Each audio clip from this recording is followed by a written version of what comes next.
Well, a glimmer of positive news from the wildfire emergency in France.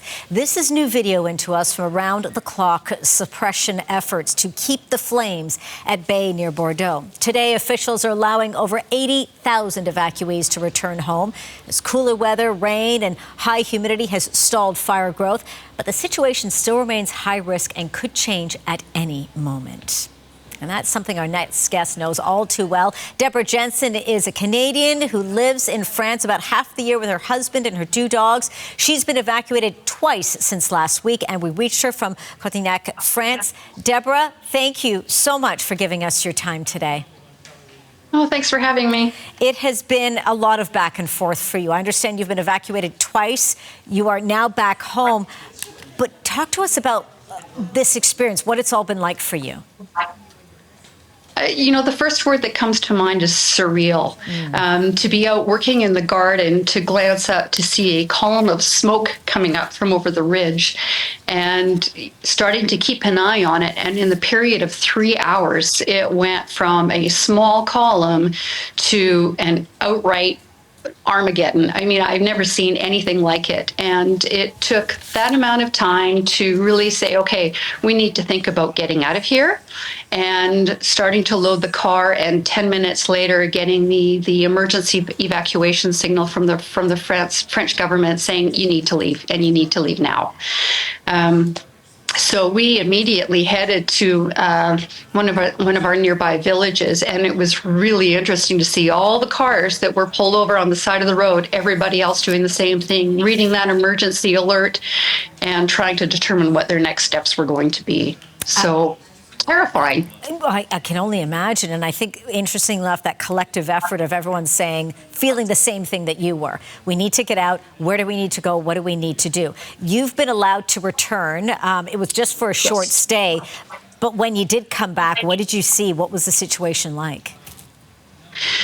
Well, we were really lucky. Our little neighborhood did not get touched by the fire. It made it to about 500 or 600 meters away from us.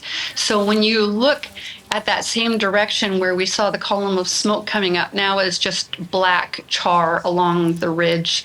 There's debris all over the yard, right, from the burnt out areas, and ash is still continuing to blow through with the winds. But it's quiet. It's quiet. There was no life at all when we got back. No birds, no insects, no traffic.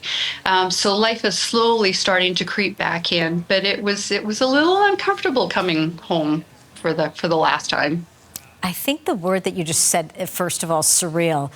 I'm getting, feeling that moment, that eerie sense of, I guess, quiet when in an area that's so active. You and your husband, are back and forth in France, sort of half the year here and then half back home. Is this something to this extent you've ever experienced before? No, nothing like this. And, I've grown up in the Okanagan. There are a lot of fires that happen there. I've been up in the interior. There are fires that happen there.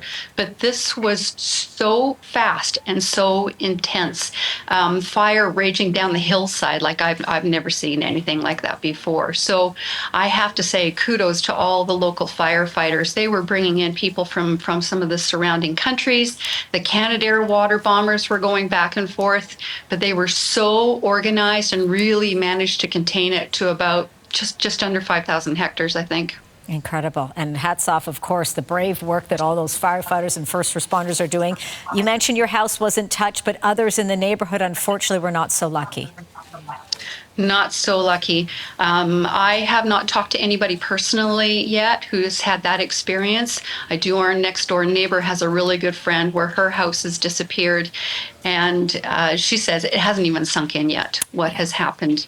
The last press release I saw from one of the surrounding villages was saying that, based on the entire fire, that over 100 homes have been affected. I don't know if that's 100 homes destroyed, probably not, but at least 100 that have been impacted by that fire. What's next now for you? And as we mentioned off the top here, it's you, your husband, and your 2 dogs. What's next? Cleaning up. I'm finding I'm still a little bit jittery from everything that happened. So it's just taking a few days to try to get back to some kind of normalcy. But you know, you're still watching the fire apps all the time. Where are the flare apps happening? Do I need to be ready to go again?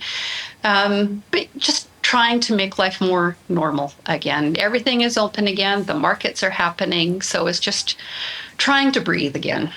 Trying to breathe, indeed. And we are so grateful that you and your husband are safe. The 2 dogs are safe as well. And as you mentioned, friends and neighbors out there. Deborah, thank you so much for giving us your time. Stay safe and well. We'll certainly stay in touch.